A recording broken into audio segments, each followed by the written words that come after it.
call this meeting to order at 7:04 p.m. We have a quorum? We do. Most of our- Thankfully. So we have a forum here and we'll get right to it. Another fully attendance meeting, so I'll try to go through my portion of it kind of fast. If anybody needs us to slow down or speak up, just holler, please. First item on our agenda, item 2A, approval of June 18 minutes. Does anybody have any notes that they have not communicated to Brad on the minutes? Hearing none, is there a motion to accept the June 18, 2025 minutes as drafted? Motion to accept. Is there a second? All right. Any further discussion? Hearing none, all those in favor, please signify by saying aye. Aye. Those opposed say no. The ayes have it. The minutes are adopted unanimously. Item 2B. We had this outstanding issue of the February 6, 2024 minutes, which we discussed at our last meeting, where the minutes had been approved contingent on adding on the attendees of the meeting. And we weren't able to determine exactly who was at that meeting because of Zoom attendees. And there was no contemporaneous record easily accessible to us. So what we resolved in the last meeting was to do our best effort to fill those people in. I watched the meeting. I got everybody's name that I could. So in your emails this afternoon, you got the copy of those minutes. There were no substantive changes to the text of the minutes. There were some proofreading issues that I cleaned up and I had to renumber everything because the numbers in the draft that was approved were wrong. For these reasons, I felt it was best to have a motion for rescission of the prior action on February 6th, 2024 minutes, and then we'll reapprove them. If everybody's cool with that, I'd like a motion to rescind the prior approval of February 6th, 2024 minutes. Sure. Sure. Second, Sure. excellent. Further discussion? All right, hearing none, all those in favor, please signify by saying aye. Aye. Aye, Abstain. okay. Opposed, no, please signify by saying no. All right, that is a vote of 3-0, 1 abstention. Those minutes from February 6th are no longer approved. Now, the draft that I distributed this afternoon, did everybody get a chance to review it? Is Any that issue with it? the draft of minutes? Yes, for February yes. 6th. Yeah, I did. okay. Any discussion of those? No? Do we have a motion to approve the February 6th minutes as distributed? Motion to approve. Second. Any further discussion? Hearing none, those in favor, please signify by saying aye. Aye. Aye. Abstain. Those opposed signify by saying no. That is 3-0 with 1 abstention. All right, great. Yeah, just, when we have votes, if we have a quorum of 4, and but it's a 3-0, does that qualify as a? That's fine because it's a majority of those present and voting. That's the standard, right? Yeah. Yeah, Okay, so we're good. I don't know how that works. Good. So, item 2C, upcoming meeting and event dates for July and August. Once again, I did my best to just compile what I thought would be relevant. There are a couple of things I've got a couple of questions on, so I'll read them out. And if anybody else has any events or meetings that you think would be good for this group or those from the public in attendance on Zoom to know about, shout them out. I had a question on something I saw on the town website for tomorrow.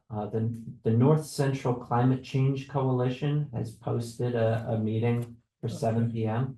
Is that something that we need to have on our radar screen? Not my, it's a group in Pepperell or thereabouts, which is kind of acts a little bit like the Magic group in this area.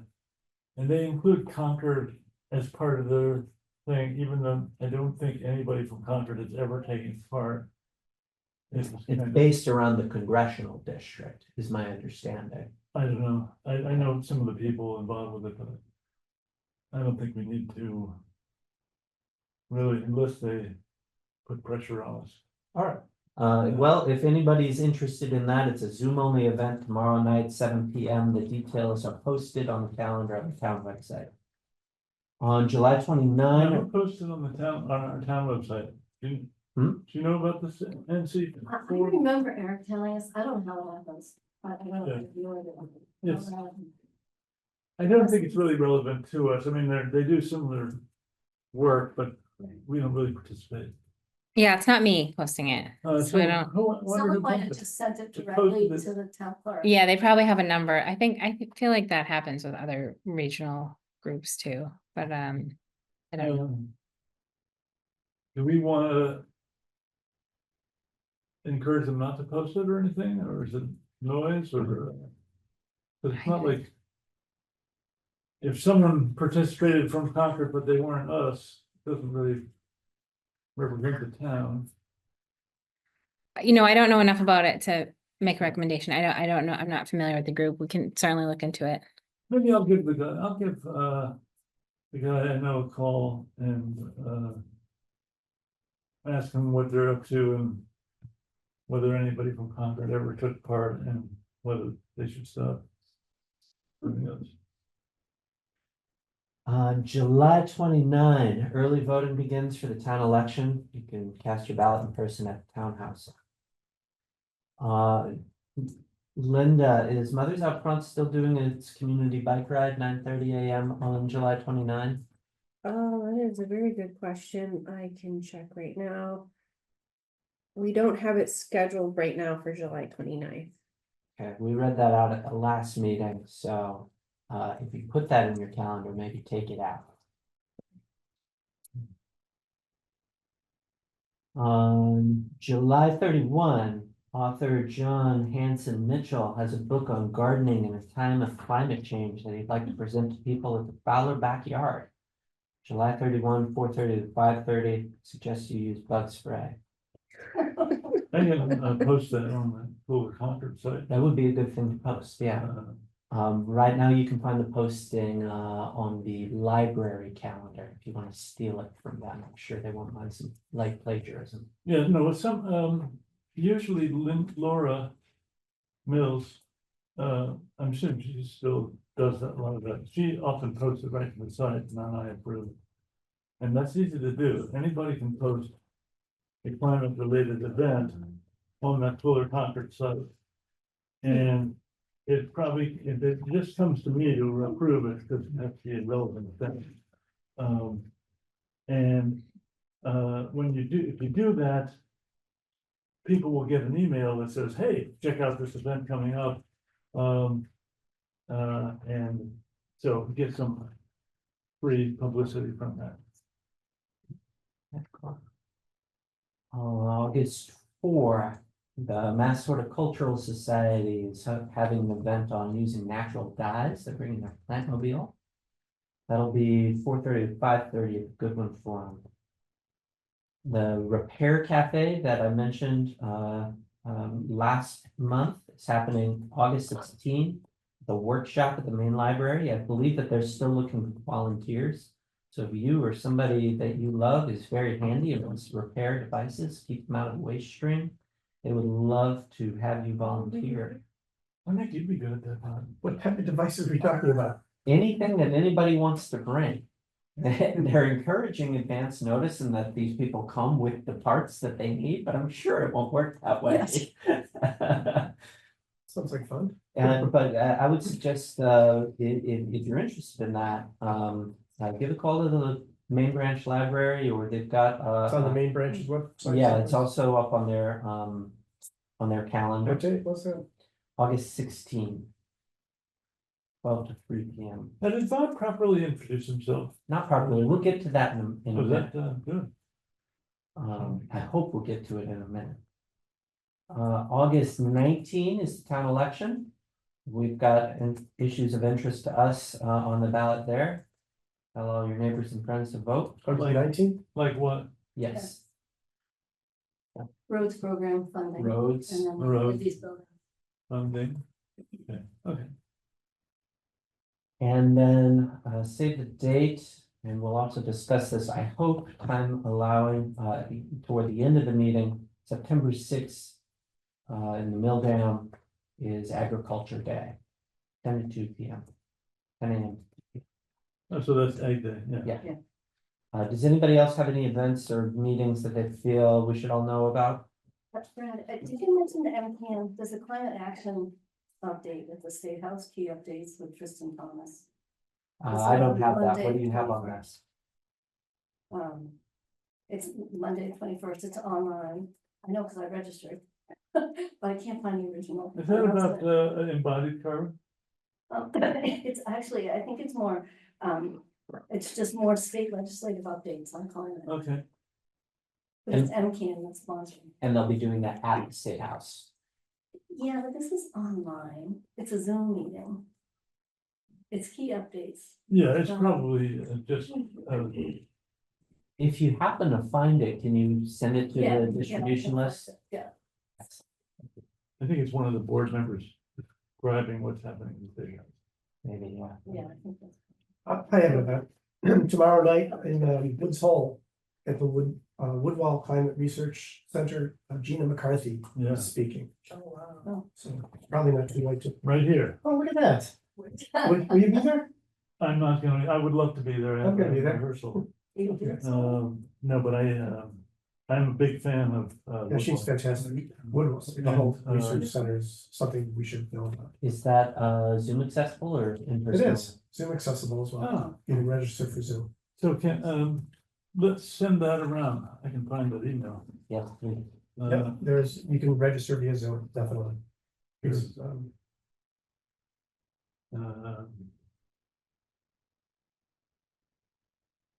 I'll send that later tonight. Brett, can you see me on it?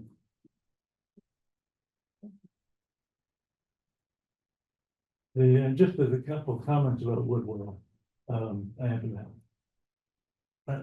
Big fan, as I said, they do work in the tropics, research on solutions and impacts in tropics, Arctic, all over, really some of the best research.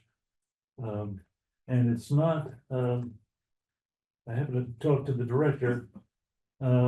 They've cut down the amount of federal funding that they get to be like 10 to 15% of the total funding, so they're not really affected much by the White House. They did that during the first administration, but they saw it coming. they saw this coming. They're really. It's good they got out in front of that one. Yeah, It really is the premier scientific research, one of the most premier group of scientists there. Excellent. Welcome. Have a seat. Which is the wrong place. Oh, Sorry.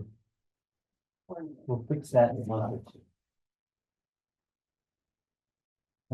Any other meetings or events that people here should know about? Hearing none, we'll move on. Next item on the agenda, I do want to give the time for Bob to introduce himself. Shelley and Bob are officially appointed to the committee. Unlike we read out at the last meeting, Bob's term is to end in 2028, not 2029. That does give us our old staggering issue back where we don't have people lined up to have their terms expire on the right place. When we fill our last vacant spot, Wendy, I really want that to be an extended term, 2029, so that we don't have more work later on that. Bob, do you want to introduce yourself to everybody?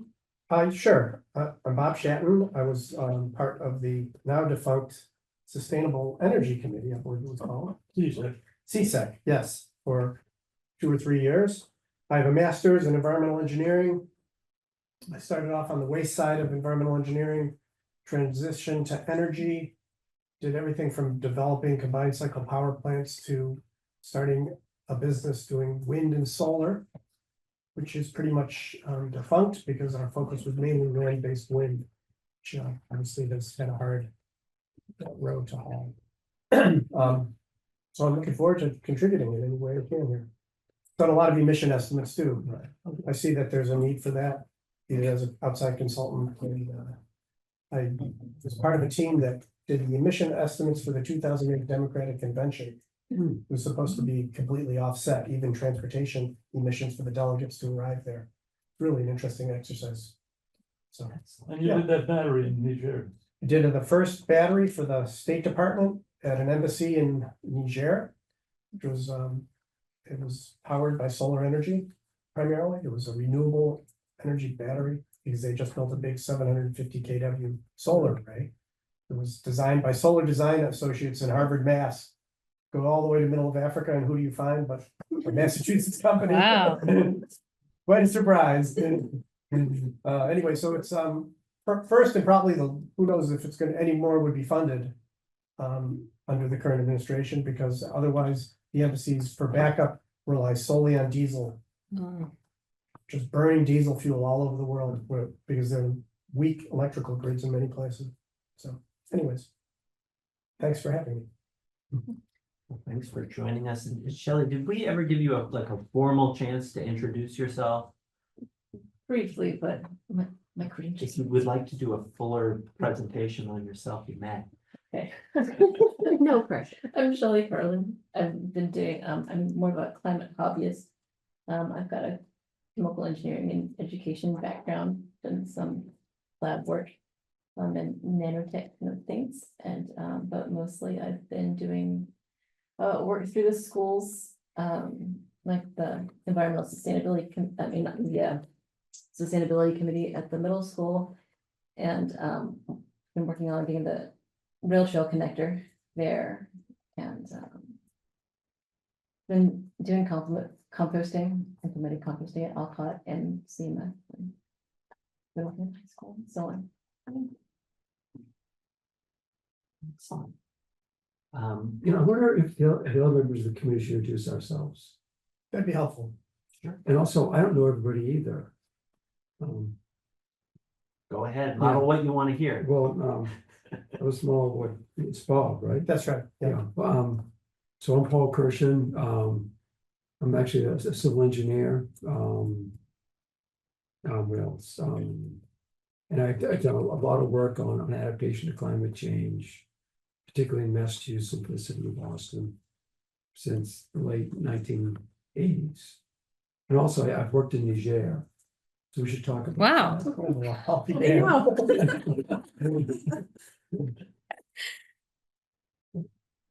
I need to look up Niger on a map. I'm Brad Dye. I'm a stay-at-home dad. I was a student of communications who got roped into politics at a very young age. I started working in the State House as a teenager. I worked in the Massachusetts House of Representatives for 14 years, and I am very thankfully separated from that work, hope never to return. And since that time, I've just been nesting. Brad, Yes, so I'm Brad Hubbard Nelson, retired physicist. I had a career designing, most of my career designing instruments for measuring stuff, which I got tired of at some point. Was fun, and then experimental physicist. Yes, Uh, sort of. Because Linda's a physicist as well, right? Yes, that's correct. You get almost critical mass.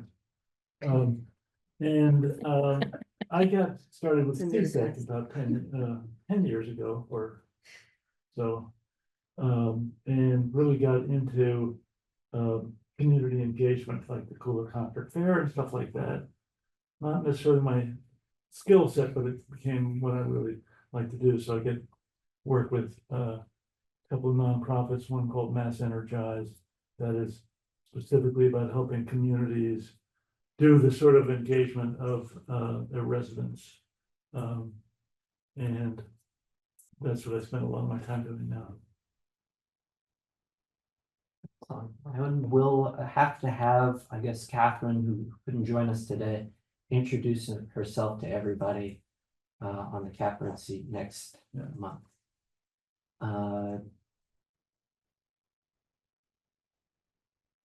Let's, yes, And you?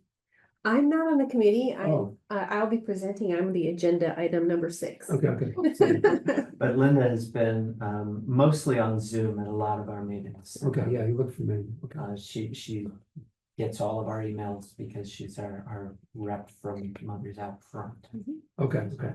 And are you Megan? Yes, I'm Megan Smuda. I'm the deputy town manager. That's what I apologize. You and Wendy should introduce yourselves too. Okay, sure. I'd say I'm fairly new to working with Climate Action Committee directly, but and I missed the last meeting, but I am excited to be here. I missed the last meeting because I was on the delegation trip to Japan with Wendy, and I wrote a note to Brad on my train ride back because I felt like being in an island nation, climate change came up so much, and just an everyday conversation multiple times a day. And it just really made me think about the work we're doing here and how important it is. And so I'm looking forward to I felt newly inspired through the everyday conversations about how much things have changed so quickly, in that part of the world. So I'm Wendy Ravelli, I'm your select board representative. I'm retired, have a long history with work in the town. I've been on the municipal light board for a number of years. I was on the solar task force, finance committee, just generally interested in sort of the activities here, climate, so. I want to go through status updates on a whole bunch of action items and old business we had from the June agenda. And I'll reference those by their number on last month's agenda, just to prove that it's actually on the agenda, not just open it up to unposted stuff. Item 2B from last month's agenda, all of our outstanding minutes are now accounted for. Brad, if you can post the minutes that we just approved for last month, and I'll post the ones from February of 2024, and we'll be completely up to date on all of our outstanding minutes, except of course with this meeting, this meeting. That's great, thank you. Yeah, and thanks for making sure that all of the boards and committees in town are Fine. getting up to speed on it. I hope we'll model good behavior for others. Item 2D from last month, our meeting schedule. So obviously today we're in the CMLP meeting room. Sorry if you went to the wrong place. We tried to warn you, we'll be here next month too. Assuming that the air conditioning gets fixed in the townhouse starting in September through to next June. All of our meetings will be in the select board room. Apologies, Brad, the Public Works building was not available for many of the meetings. So what is the August meeting date? That will be the third Wednesday. The 13th? If you say so, that doesn't sound like the third Wednesday. I have it. And then 20th. 20th. We're third Wednesdays every month, except for February and June. We'll meet on the second Wednesday in February and second Wednesday in June, and those are posted on the website already. Item 3A, recruitment of new members. Catherine was to talk to Henrik. That conversation has not happened. She committed she'll do it this coming month. I'm hopeful that we can fill that vacancy. A gentle reminder to everybody, was memorialized at the last meeting. For the next 3 months, everybody on the board, including Shelley, including Bob, are to give me one name of somebody who you think would be good for this committee. So far, nobody's done that. So now you have 2 months. Give me one name in the next 2 months, one person, so that I can network those out and so that we'll have an embarrassment of prospects the next time we have to do some board level. It's important that we are proactive about that. including Bob Shatton. You'll get credit for. You get a credit. For last year. Now you have one for this year. Under item 3B, the town meeting debrief, there were several conversations on schools and charger and fleet management, on stabilization funds and what's an emergency, on the Doug White Field and on rodenticide. Those are at the top of my to-do list. Nothing's happened yet on those. So those will continue. We'll do those conversations, check-ins, nudges, questions on those issues. Brett, can I have a comment on that? Yeah, So, the finance committee and select board are having, a work group to focus on reserves, and one of them pertains to general stabilization and the use being emergencies, right? So we're gonna dive a little deep into why do we have reserves and what are we using for, including things like emergencies. So that's gonna come up in that group, just so you're aware. yeah, we have that on our radar and we're gonna be Right. watching and possibly Yeah. helping with Okay, some well, we can commentary. chat anytime, but I just wanted to let you know that's. We're very interested in that concept because Of course. we discussed this at our last meeting, but that conversation during town meeting. Where people were really talking past each other a little bit about what constitutes an emergency and what money would we actually have available in an emergency. Where, say, FEMA is not providing assistance. Yeah. That's a conversation that maybe there's a seat at the table for CIC with them. So we'll talk offline a little bit more about Yeah, that. enterprise funds come in there too, because CMLP is a big piece there. Mhm. We run into it in the past. Excellent. Is there a time frame for when those conversations are gonna start or not yet? I have a conversation tomorrow. Okay. We'll figure it out. Cool. We're gonna- Item 3C, the state and federal update. Thank you for taking a look at the governor's energy cost legislation. We decided not to testify in person at that hearing. There were 90 people signed up to testify in person and went past 5 p.m. So we wrote a letter and I distributed that letter to you. So thank you for the latitude to get that testimony and we'll see if it moves the needle. I'm assuming when things like that become public, I should just append to the minutes. Would be a as an policy. attachment, because that should show up as on the website somehow. They're a public record which we have to supply it where we're asked for it, so we also have to be custodians of it. But I think it's a good practice to throw it onto do we have a legal requirement? Yeah, so Megan, I was just gonna ask you, I don't know if you probably saw the letter, I didn't see it till it was sent, but do we keep track of all our correspondence that's sent to our legislators? I would assume somebody is, whether it's Chris Carmody or, I don't know. I think, with what we have, we probably do. Yeah. Yeah, but, yeah, that makes a good point. I can look into that. Yeah. Make sure that goes in the file. Yeah, there's anything coming from the town. Yeah. Yep, So, yep, I agree with you. But I think it's a general practice until told otherwise. Yeah, if Yeah. we've got something like that, we should throw it Right. in our records somehow. Should, You in some- approved it in the meeting, right? So I would attach it. We did not Or approve delegated. a draft, it was delegated to As a me, delegate, yeah. but as a reference, Yeah. so Yeah, so that goes maybe on to this meeting, because you distributed. Item 5 from the agenda, we may want to take a minute with this. We compiled our select board goals letter and sent it. And I was very pleased with the way that first select board meeting went. It was very clear that even though we had gotten them the letter, with less than 24 hours notice, people had read it, they were thinking about it, they were responding to it. They responded to our talking point about integrating committees around the select board goals process, being more thoughtful about integrating those goals, about having townhouse review of committee work to make sure that we're up to a certain consistent and professionalized standard. And really centering sustainability in other departments where it hasn't been. So, we're making change here, and I think that that's good. We've gotten back from the select board draft material on where their head is at on their goals document. I wanted to make some space to ensure that we had the opportunity to talk about what we think about that draft and whether we want to say anything else. I apologize, Bob, you got your notes to me on that after the letter had been Okay, sent, so that's okay. this is an opportunity to integrate anything from that you may really want to press. I had a couple of suggestions and questions. One was the use of rubberized pavements in the town. If you do research on that, Rhode Island utilizes, it's using crumb rubber from tires, which are otherwise going to be incinerated.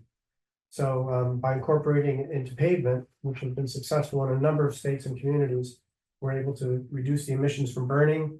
And according to the Rubber Manufacturers Association, you get twice the longevity from pavement when it's incorporated scrum rubber. Some towns in Massachusetts have tried this, Arlington, Newton, so we should reach out to them to see how their experience has been with the freeze thaw cycles that obviously impact pavement.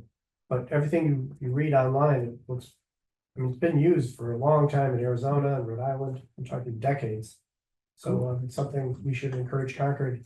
They just paved Barrett's Mill Road, I noticed. That's probably a town paving job. I don't know. I mean, we just are probably discarding a whole bunch of crumb rubber from a field. It's being burned. It's being burned. Yes, I mean, there's cement kilns, paper mills, or power plants. Okay. So it's not a good use of that polymer when it gets. No, it's terrible, terrible. So the life cycle analysis of tire recycling, one of the best uses is to put that back into pavement. I had questions on the town inventory of emissions. I've never really seen that. I'd like to take a glance at that sometime. I can show that, walk Okay. you through it. Yeah, But on the, the rubberized the pavement. rubberized Yeah. pavement, is there an action maybe, because nobody besides you knows about it probably, Well, I would think the people in the Public Works Department hopefully have heard of this. right? You know, you But would maybe think, we have to just follow up and, I don't know why they're not using it or why no one's tried even an experiment to use it. I mean, this has been around for decades, like I said, and I know other towns in New England have used it or are using it. It's 10 to 15% more expensive according to ChatGPT.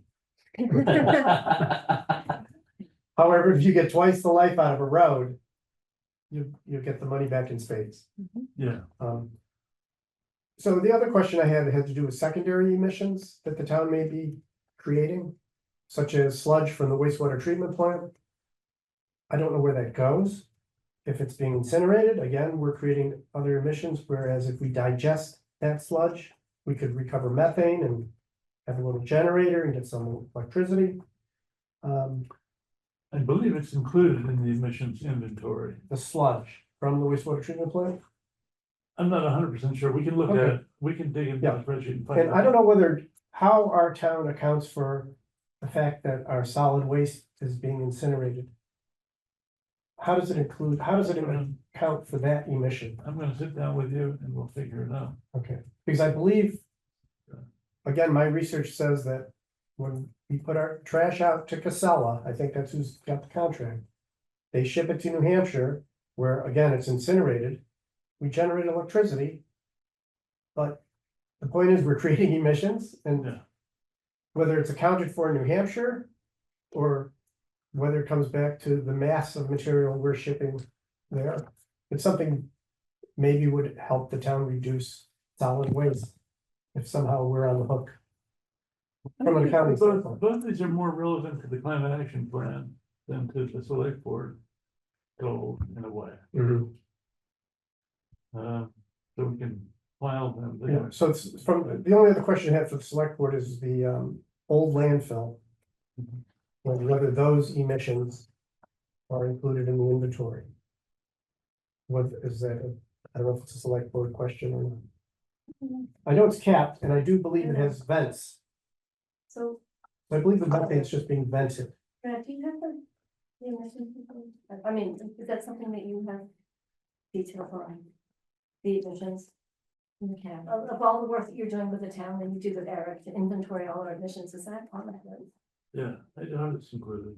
Yeah. But let's look at that. Yeah. I'm really glad. And that could be something, again, maybe somebody's out there that has a recovery system. For an old landfill like Concord's, which some of them they have to re-inject leachate to have water. To allow the pathogens to do their thing.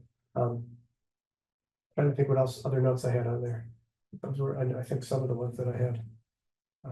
No, I think the select board is doing a great job.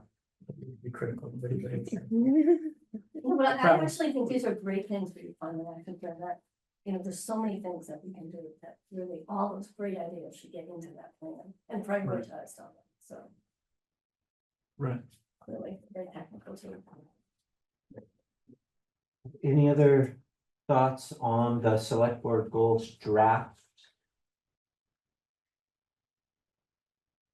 I was disappointed to not see climate mentions for the financial piece. What do you mean on the financial piece?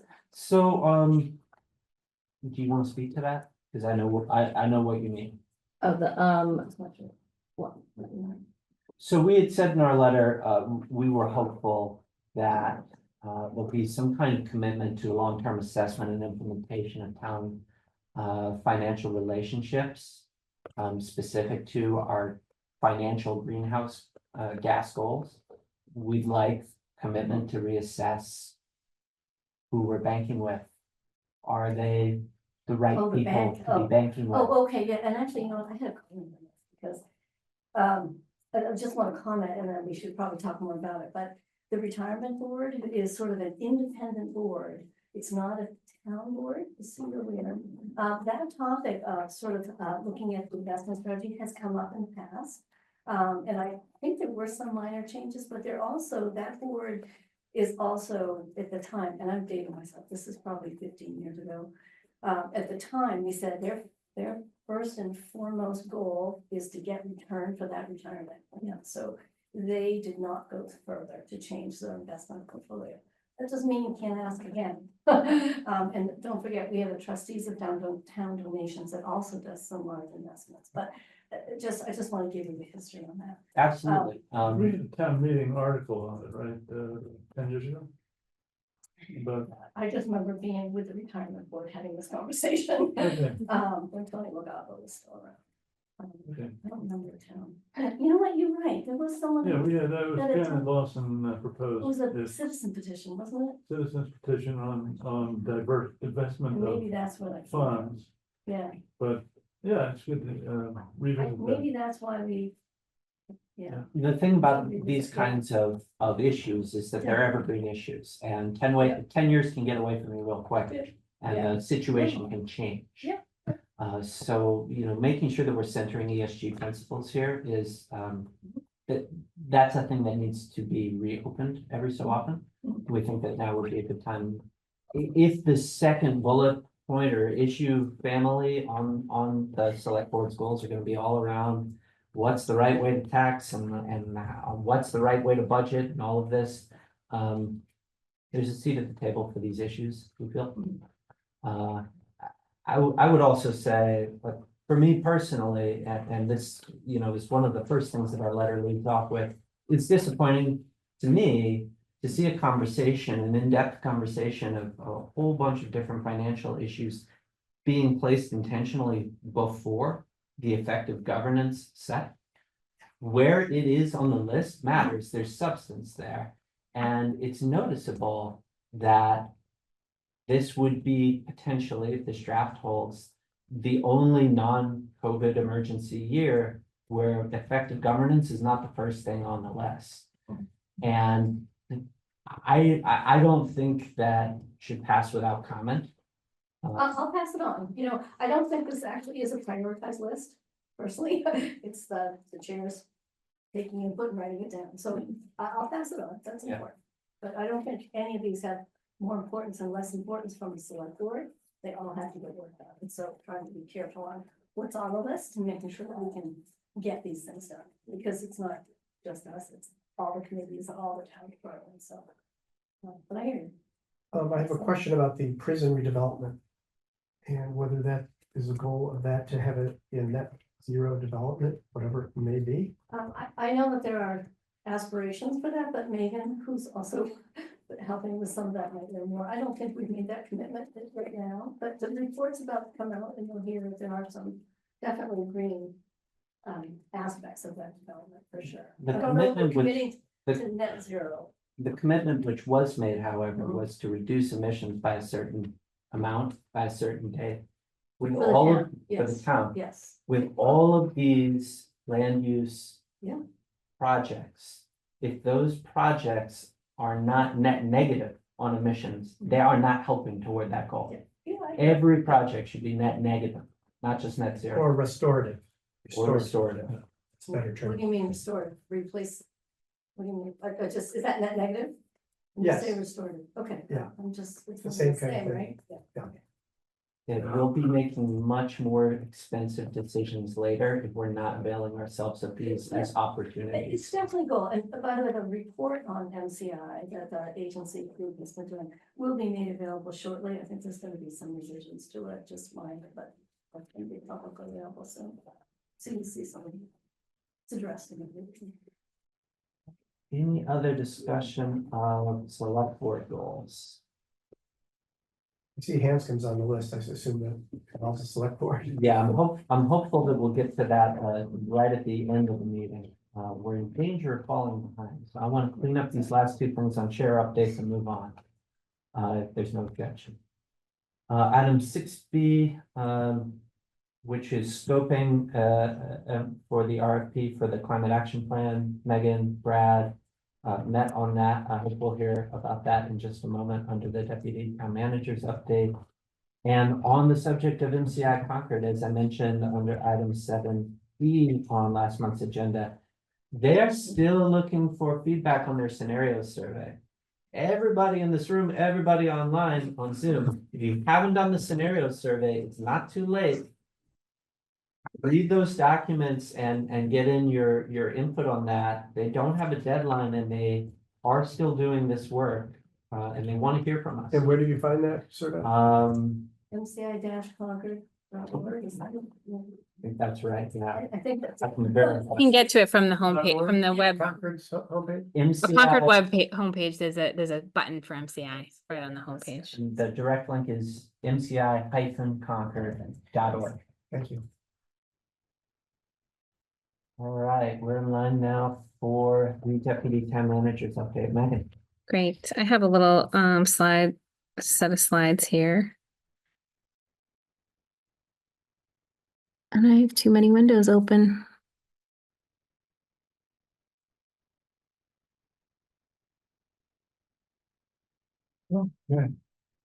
Let's see. Yeah, it's not, I have some tough updates today. And let's see if I can share it. Am I blocking this? No, No, okay. You think you're that tall? Mhm. You're not that tall. I know, I know. That's just wishful thinking. Oh goodness, I'm sorry, I don't want to hold you up here. Well, I can just, oh, here it is, this is it. I know everyone wants to see my pictures here. So, okay, so I have a couple updates today. I have an update on composting. I have an I talk a little bit about climate action plan and talk about the climate action plan RFP and some exploratory work that I have done that I want to give an update on. And then I have a few other updates regarding solar energy reporting, leaf blower bylaw, etc. So starting with compost, we talked about this earlier this spring about the program. When Eric was leaving, when we first talked about the composting, I think it was in April, there was a discussion of reviewing the program and understanding that there were some issues with the implementation. And I was hoping that we could keep the program running while we did an analysis, but the program as it is not sanitary or functional. And I haven't paused it yet, but I wanted to talk to you all, but I have some serious concerns about how it is functioning, and I have some ideas for how it could function better, but I am recommending a pause for this pilot program that started in 2022. And so the reason is, and this is fresh off the press because this is this morning. I think, Eric had to go out there a number of times to sort through the compost. It's often contaminated and Is it at the composting facility? no, we have two, so a little background on the program is probably a helpful place to start, sorry. In 2022, I don't know which climate committee, but worked with, town staff to put together a composting program for residents. And the way it was set up was really good, and it's how it's done in other places where you had to register. You had to fill out a questionnaire for how you, to kind of test your knowledge about what kind of things could go in and what couldn't go in. Then you got a code to a lock, for how to open the bins. And over the years, the lock stopped working and were removed, I think a couple years ago. And kind of the registration had fallen off. There's been some issues with the management. And so now for a couple of years now, we've had these bins that have not been locked, and it's been an issue with our public health department for a while. And they've had concerns about this. Frankly, this siting should not have been allowed anyway, because it's not on an impervious surface, and that is, typically recommended. So I wasn't, this was 2022. So this is before Eric too, who's our sustainability director before. And so I had to go out there this morning, to check it all out. And it was a tough scene. So I'm like, how is this not infested with rats, frankly? Like, so my immediate thing was, as soon as I heard about that we couldn't get things picked up, I bought some locks, and I was like, we're just gonna put the locks on. I wanted to keep it going. And I talked to Black Earth. And once I got the right contact person at Black Earth and I explained what happened, he said, you really have to pause this right now. This is not good for our reputation. This is a real concern. We have other systems, we have better ideas, and there are grants out there, and we can talk about how to do this in a more sanitary way. So, what I'm hoping to do is to look at I've been spending a lot of time with our recent climate action plan, look at our goals, look at this program, see how it's meeting our goals, look at locations on impervious surface, look at how we're kind of meeting the needs of the community in an equitable way, and thinking about should some of these be near folks that couldn't do a curbside pickup because they live in multifamily, and like partnering with other groups. I think there's a lot on the table to look at. I also want to look at signage and branding too, because this site, I don't know if it ever did, but it doesn't have any signage here really. And I think it would be really easy to confuse these with recycling, with the coloring. So I think it's. Is there a requirement for the restaurants and hotels to do composting for their kitchens? It's becoming, it is becoming. Boston, it is required. I think it's city. It's becoming included in some special permit review process. I think in some recent projects in town, it was included as a requirement for some new builds. And so this 588 households have private contracts with Black Earth right now. So it's under 10%. So I think it's 9.6% of the households. And this was a way to help other people that don't want to have a contract or can't have a contract or want to do it, just be more inclusive, which I think is a great idea. And I'm committed to trying to figure out how to do this in a more sanitary way. But there are some major improvements that are needed. And so I wanted to show you, this is Boston here. When I talked to Black Earth, they explained some different systems that they have. This is, you can't see my cursor, but this was on the CityBin webpage before and after. We're not seeing that. Oh, are you seeing anything, Pamela, on the screen? We're seeing the original page, Climate Action Committee, July 16th, Okay. but Yeah. it's not advancing, and it's the whole screen, not the individual slides. Well, that's right. Okay, So- apologies. I'll stop it and try again. While you're figuring that out, there's another piece of an answer to your question. Thank you.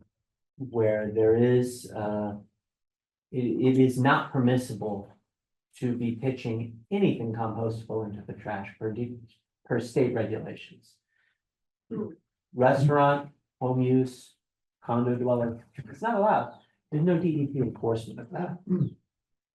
Restaurants are living under a requirement if they throw a certain tonnage of compost.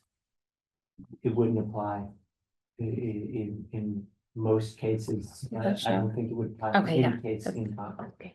1,000 pounds. So if we want to touch upon that at some point, thinking long-term about townwide policy, restaurants, businesses are going to be a component. But right now, the applicable law is state law, and DEP doesn't enforce Interesting. solid waste. They enforce wetlands. They don't enforce solid waste. Now it's sharing. Yeah, thank you. For the folks online, apologies. Thank you for calling that to my attention. I'm just going back to the images that I took this morning at the, this is one of the sites. There's 2 sites. This one is, that's the high school in the background. You can see here, that's a BD Center in the background. So this is 2 angles of one site. Then there's another one over by the dumpster at Harvey Wheeler. Yeah. And so that one, I didn't get a contamination call this time. But that's impermeable. That one is, yeah, Yeah. yeah, So but people drive and they drop their. that's things right. off. Yep. And it's used. I mean, we've added bins over the years. And it's definitely used, which I saw. It was very full. That's good. But then there are, yeah. So when I talked to Black Earth, they had a lot, like I said, they had a lot of ideas. I told them that I ordered some locks. They said that's really not the best idea. So I think I'm gonna return those because they said you're really relying on everyone to lock it back up. And they listed some cities and towns across the state that have had challenges with that. And so people are really moving to this other bin system that will have a combination lock, so same idea, but it will lock behind you every time you close it. So that's what they're really recommending. And I asked how much they cost. I haven't done the pricing out yet. This is really kind of happening in real time, honestly. It was like I said, it was today where I was over there and yesterday and today when I was on the phone with them. But they said there's different systems. They said like, Honda, Cadillac versions. Some have, you can weigh it so you can see how much is being collected through the compost. And so there's a lot of different options that I'm interested in looking into, and I'd love to partner with you all to look into it a little bit more. Can I ask you a question? Sorry to interrupt. Why is this under your purview? Why shouldn't the Public Works Department be managing this? I don't understand why the deputy town manager is going out to the composting site. Well, That doesn't seem right to me. For the first time. But yeah. I think how this program initially started, I can't speak to it. It was in 2022 and I wasn't here. But Sorry. it was a pilot program. It was an interest of this group. And so, I'm trying to keep it going. So it wasn't ever. It's not part of our, it was never, this pilot program and this program has never been part of our solid waste program right now. I guess when we do a pilot, it should start with a, time frame, evaluation phase. Yeah. Somehow, transition to non-pilot. I guess that's where we are. I think in program management and program evaluation, that would have been a better way to do it instead of kind of have some pieces of it fail and now have a concern where you're, gonna have to communicate where we are with this and capturing it in a shorter time period and then figuring out how it would be incorporated, I think makes sense. Can we make a recommendation that Public Works or the solid waste people should be taking, it seems to me they're so familiar with solid waste issues. I don't know why. I know I don't know why it fell on your shoulders, is what I'm saying. Even though you may have been involved in the pilot program, Yeah. somebody over there should have been involved. Yeah, I think some of these things are adopting them on larger scales, takes funding. We have a small amount of funding in this fiscal year for this, that's, out of our budget. Public Works is probably out of all the departments stretched the most, with their staff, with the level of service that they provide. We have new parks. Giroux Park is new. The White Pond amenity. I mean, we're adding amenities to the community, and they are diligently maintaining. So I do know that the capacity there to take on a new program, it doesn't exist right now. Okay. But maybe we should talk to them about when it could exist, and see how to transition it when the time is right. Well, I know there was talk of expanding the pilot and as such asking for more funding for the sort of a second phase of the pilot. So I wonder if Public Works would be more interested if that added funding were incorporated under a. I would say budgets are not really growing right now. But I hear what you're saying. We're trying to do the projects that we've committed to within the budgets that we have. But I think looking long-term, is something that this committee can, think about and plan for. And Perhaps your recommend. timeframe is correct for the environmental bond bill that Governor Healy has put forward. Because all of that capital money would be, if something is earmarked for Concord to flesh out a pilot, it would take 3 to 5 years to have that money actually bonded and handed over. So perhaps it's time to get on the horn with your legislative delegation and see if we can get something in that. That was actually just had its public hearing today. So we've got a little bit of lead time to get in your requests. Cataldo or the other fellow are kind of involved with that issue. The way that bond bills work is it's like a Christmas tree, and everybody hangs their own on it. And the nice thing about a bond bill is that the legislators can kind of go nuts, because then there's a second step of the governor actually putting it in her capital plan. Okay. And then actually approving and implementing the bonding which has been authorized by the legislature. So it's an easy thing to get a thing attached to a bond bill. It's a next step to get the governor to do the thing.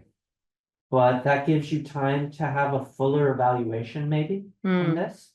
To have some conversations among the townhouse and deciders in town about what time frame we could actually afford to put this in Public Works' department.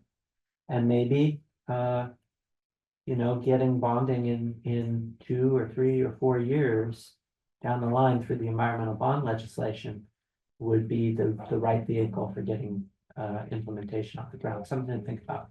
It's been your 15 minutes, so. Okay, I do have a couple more things. I'm Yeah. sorry.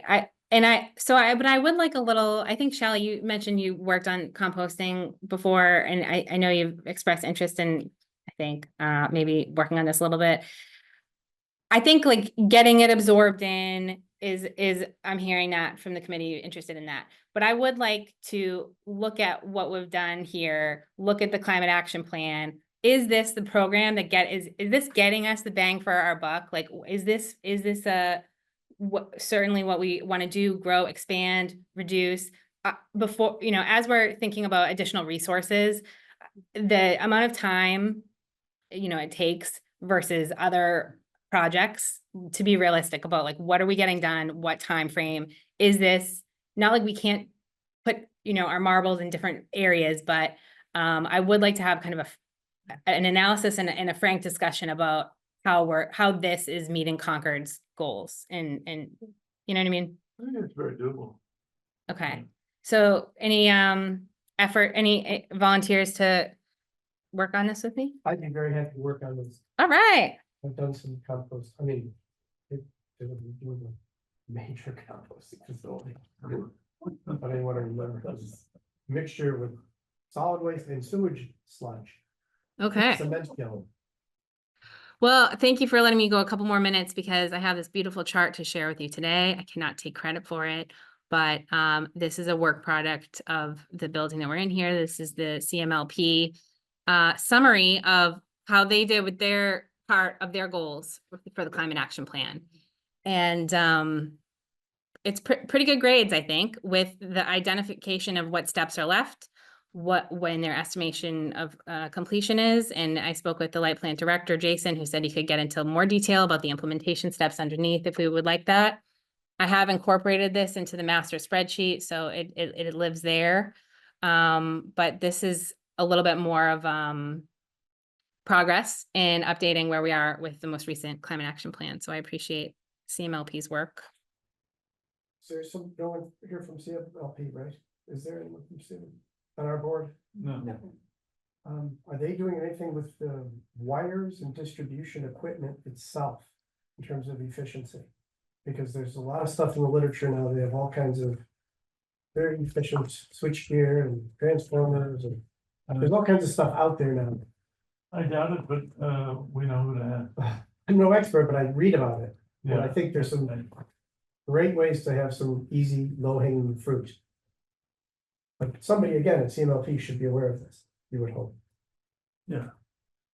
So as I mentioned, the CMLP section has been updated. I've been looking through the spreadsheet to see the other areas. I know there's been a lot of work in natural resources, I believe, and transportation and mobility in the last year that it doesn't all live in the spreadsheet yet, I don't think. But I think understanding where we are with those goals is as I understand it, a priority for the committee. And then also there's some room for updating in the built environment, which I think is probably falling under me about how to update where we are with some of those goals. So that's a priority for me. And this comes to kind of the next part of the agenda, so I can maybe take a couple more minutes since it's bleeding in. Is there anything that's not the climate action plan that you have left to brief us on? Yes. Let's do that first and then Okay. do the other bit under the next agenda item. The middle school solar project had an info session last week. About 9 firms participated. This is a picture of them on the roof, if you can see that. I submitted our large building energy reporting for the end of the fiscal year. ESCO work, I don't have too much of progress to report on this. I did talk to our facilities manager. This one needs a little more attention, but I wanted to keep it on there for accountability. Megan, did it get submitted to the state? Oh, yeah, that did It happen. did? Okay, Yeah, so that's- yeah. Yep.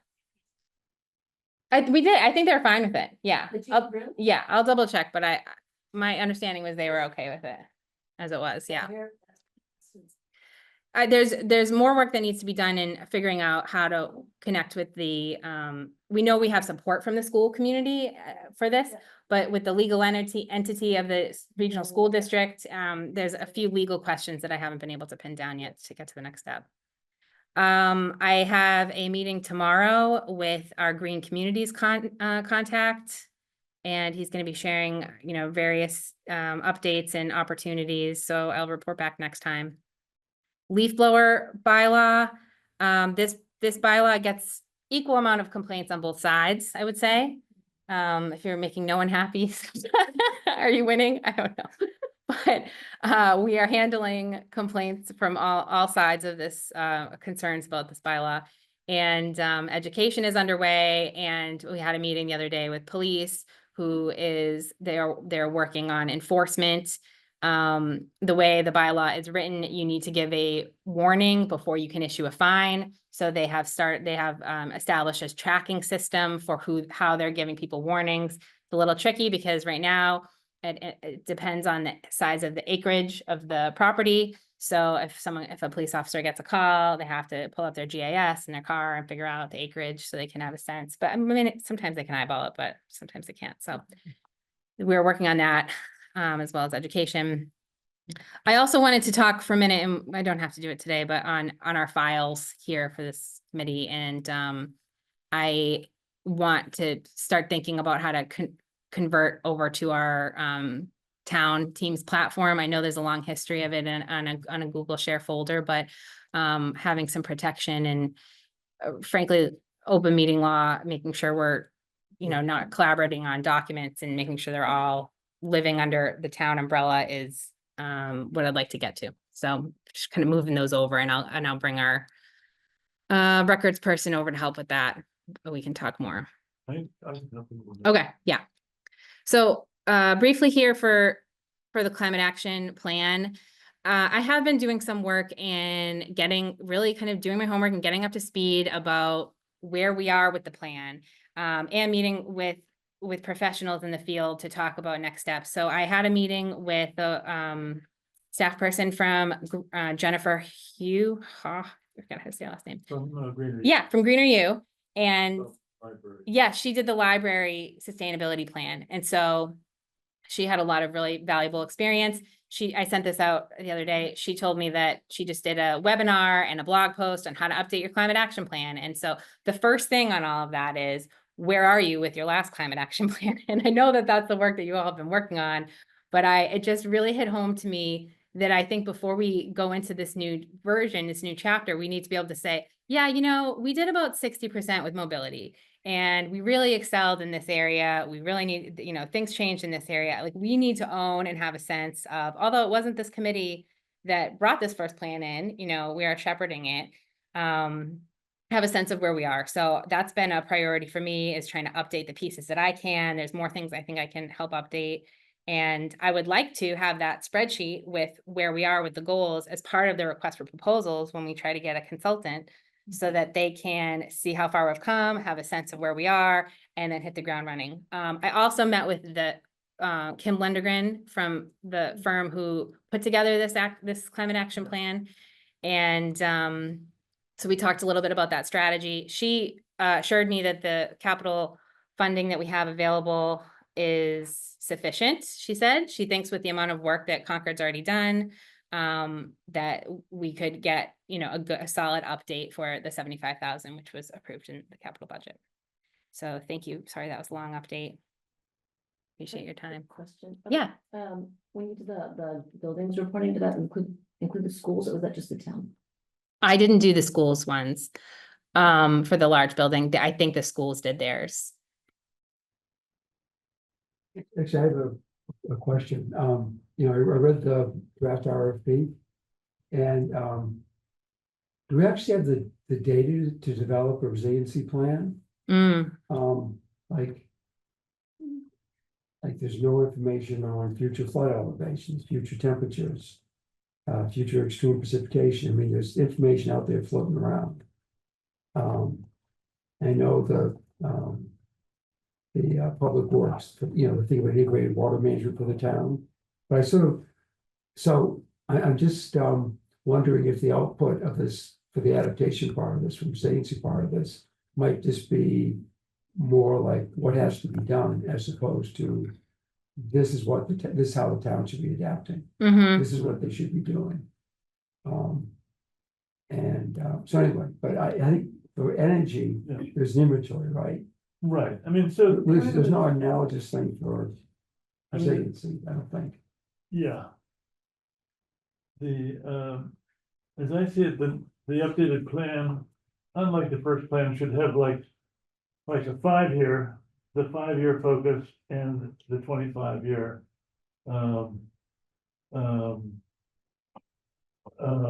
view, like horizon, and a lot of the adaptation should be trying to, prioritize what do we think we should do in the next 5 years based on conditions now, our understanding of rainfall, etc. But then also trying to look 25 years out, which I think was going to require you to give some guidance on. We have also forest fire risk here. As much as, Funny. I think that's a pretty good risk here. Is Yeah, there, I would think about thinking beyond 25 years, but that's a longer discussion. Right, Just that you don't want, we obviously can't stop in 25 years. No, So we want to make sure that we take actions that are gonna let us take actions beyond 2025. We don't want to start down a short-term path way that's not gonna be effective. yeah. So I think we just gotta, think longer term, but. It's We a don't do question, that in America. what? We don't do that in this Well, country. but that's one of our problems. That's why everything's messed today. We do a little bit. You're talking about mitigation, right? Like Do- planting mangroves on the like beachfronts, that kind of thing?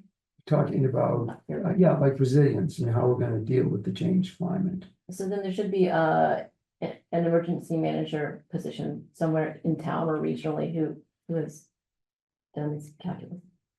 Do we know who that person might be? Emergency management tends to deal with problems of today. Not so much the future. Well, they also do like research for mitigation methods, for the future. Um, Just a matter of. Our emergency management is our fire chief. anyway, so I guess I'm just questioning, Yeah, what sort of product we can expect right. Right. and, so. Yeah, I think there needs to be some thought that given there. I really kind of started looking at the scope and then I had to kind of put that down to be like, where are we with the plan? Yeah. And so I will pick that back up again. But that's the evolution of the thought process over the last month. Are there concrete steps that we should be taking to ensure that we're moving this along efficiently? Yeah, I think, I don't know really where we are. I saw some materials, but I'm not exactly sure where we are with some of those like natural resources and mobility and transportation and mobility. Like, did we have folks go through the list of goals and say how much we got done? So specific to That's- transportation. yeah, That's why it's on That's the today. agenda. Yeah, okay. So we had assigned roles. Yeah. It was somewhat tentative. Most of the people who are assigned on that spreadsheet are no longer on this committee, Okay, so we kind of Got have to redo that. okay. No, that's what I was just trying to say. I'm not trying to point fingers. I'm just trying Rebecca to, Woodward has put forward teams to do about half of our transportation stuff on that spreadsheet, and as far as I know, she's going at it. okay, great. She Give me an update to tell you that Oh, great. the bike and pedestrian piece is moving forward. So it's on us to do the plan review on the other half. There was someone who did natural resources. I know there were some meetings. It's a lot of discussion. Didn't someone go into that? Well, I did my segment with Janet, Yeah, which was only one segment of Yeah, that, and yeah. like Jerry had a segment, I think you had a segment of it, so those are all available. We Okay. can Try to compile that, but I think the next concrete step that we need to take is probably to assign out the other half of the transportation stuff that Rebecca hasn't taken responsibility for. I'm doing the electric school buses. Okay. I think, if there's someone who wants to work on it, I mean, I can call together a meeting with staff and we can kind of run through and share. Is that how you're kind of attacking it or meeting with the committees too? I mean, because we can, I looked at the transportation, I'm like, I can tell you some of these things that have Yeah. happened. There was a bus pilot, like there were some things. Some things didn't happen because there was no funding, and they were considered. So I feel like I could take a first pass at it with some of my colleagues and then share it if there's, or I don't know how you want to do it. So I'm questioning whether we wanna, hold off on finishing up the RFP. The scope and RFP. I think we easily get distracted if we are trying to focus on the details. And maybe we should move the scope doc, finalize that Hmm. before we do all this evaluation, since the first item is progress assessment and initial planning for a couple of months. Month 1 and month 2. I mean, as it is in the table now. I think my recommendation is to have a solid sense of where we are with the last plan at the time of selecting a consultant so they can see where we are with it. But In other words, work on both things at once. Yeah, You mean because that'll help them respond? yeah, more tailored to us and the areas where we need more support. The areas where maybe our goals weren't realistic or our goals weren't integrated or we had a pandemic, you know. But I think, yeah, them with their expertise. Working with other communities and stuff like that. Are going to even, yeah, I don't know. Part of the issue is like. Show me the RFP where they have tasked it to the consultant to review what the town's already done. I haven't looked at, I haven't looked at very many of Right. these RFPs, but more than just Brookline's at this point. I don't see that in anybody's scope of work. Yeah. So, Well, right, I think it's, right. I just don't wanna like put it, I don't wanna end up putting it off until like December. I get that, Yeah. yeah. That's my word. Yeah, I don't either. I think we need to kind of refocus, see what we can get done, Okay, and then it doesn't have to be a perfect right. percentage for everything. But I think we owe it to the plan to do a first crack at it and try to review it and then, Yeah, but yeah, I agree with you. I don't want to put this off until we have every cell filled out. But there are areas we haven't, that are not filled in at all. And it's like, what, okay. we need to be able to reflect and say, how do we do here? You know? is there anybody on the board here who wants to raise their hand to opt out of doing some transportation related homework? I'm more interested in working on the buildings, Well, we're gonna do that too. Since you wanna opt out of transportation homework, What do you mean by, Probably. what do you mean by? offline, we'll take a look at the spreadsheet and Megan or I will assign you a task. I'm happy to look at that. I don't want to opt in. I think a lot of it could get done at once too, because I don't know if, having several board members trying to look into the website and different people, I think we could have, a structured, facilitated conversation where people are prepared and get a real sense of where we are, And I'm happy to help facilitate that and get the people in the room so we can run through it. So let's work on that. Okay. And concretely, what can we be doing to move the RFP forward? I think if people could look at it this month and send me edits directly, that would be great. Let's be super careful about that because somebody's edits and notes were on the document that you distributed. to Oh, us. okay. Those are mine, I think. Okay, Yeah. let's be super careful about making sure that we're getting it back straight to Megan. and Okay. Megan is gonna be the one compiling things and it's not any kind of reply all situation. Thank you. So it's gonna be, I thought it was on Google Docs or something. It was a Word doc. Yeah, we're moving Yeah. everything to our Teams folder. So if it goes to, Just make your own comments and then you can send them to me to compile. well, also, I think it's great you're trying to update it. That's, and there was some, Yeah. Talk about the committee doing some of that. It's like Jerry and I know with natural resources, but you probably can do it better than we can because you have access to the staff. Yeah, we can just. Yeah. I think we can Yeah. get it done. do you think there's a reason to? I'm sort of suggesting potentially meeting more often than the once a month. While we're, if there's a reason to, or subcommittee or something. To. Help keep it moving forward and not get hung up. It's hard during the month of August, It is, yeah. to do anything, to get much done of anything really.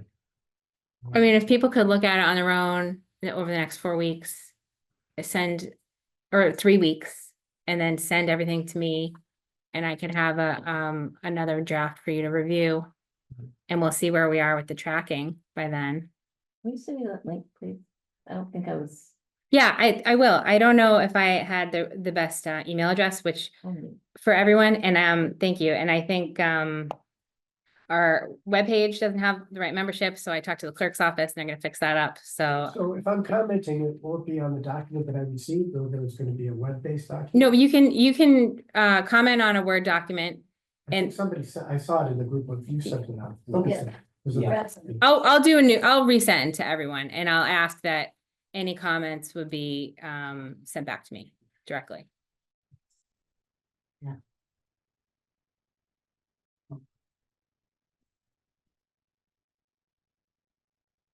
I will say I am gonna be on vacation next month, but my colleague Shannon McAndrew is gonna be here.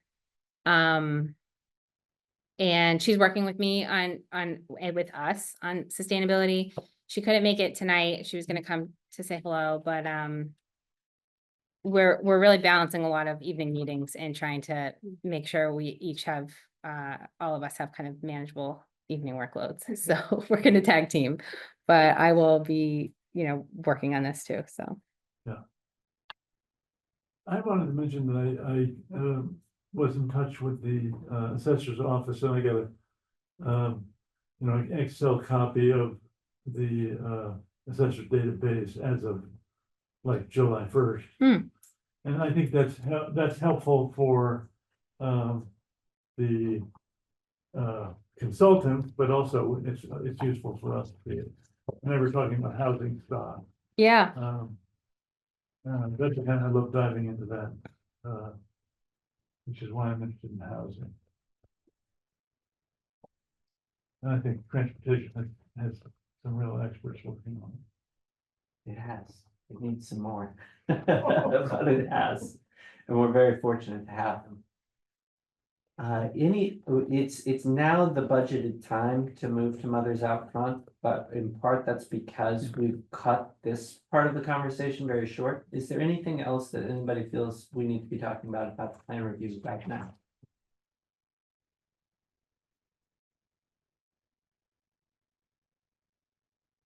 Right, hearing none, Linda.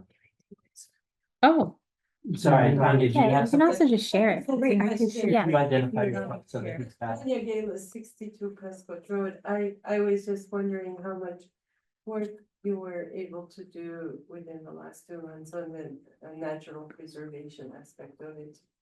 And Are you go able to beyond share? the tree canopy or worse into just a deeper sense of being, all of us being part of nature and how, it is emerging. Yeah, so in terms of reviewing the climate action plan specifically, none. Right now, that's not on the table, but it's in our notes for Okay, thank you. how to re-envision things. And as we've discussed I think at the last meeting where you broached this, Was it called?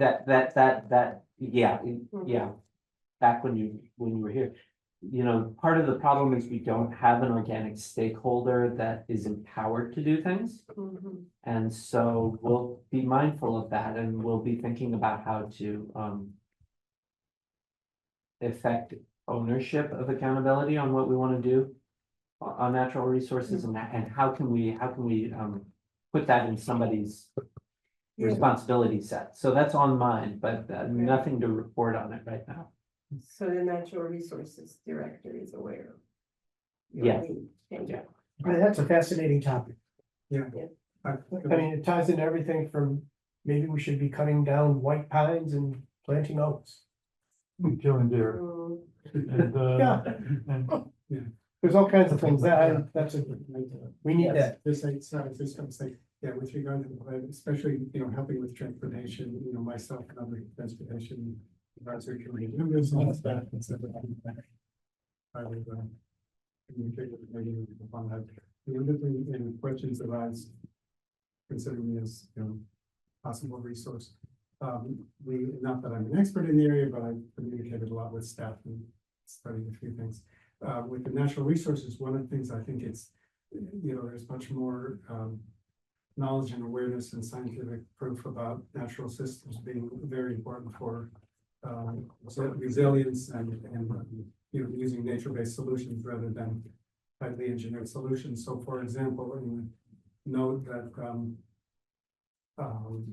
I sent to, I think I copied your group, but also sent to Natural Resources Committee, that with regard to, say, the land reuse, that looking first at a piece of land and its adjacency to rivers and wetlands and things like that, given that the town would be the developer, there's opportunities to actually not only take advantage of the nature of the land and the wetlands and rivers, et cetera, but also perhaps even undo mistakes or remediate mistakes that were made in the past that kind of go against the way the waters would flow or et cetera. So enough said. Could be very powerful. For the benefit of the minutes and anybody on Zoom, that was Mark Galis, also Yeah. Prescott Road, Yes. Chair of TAC. Thanks.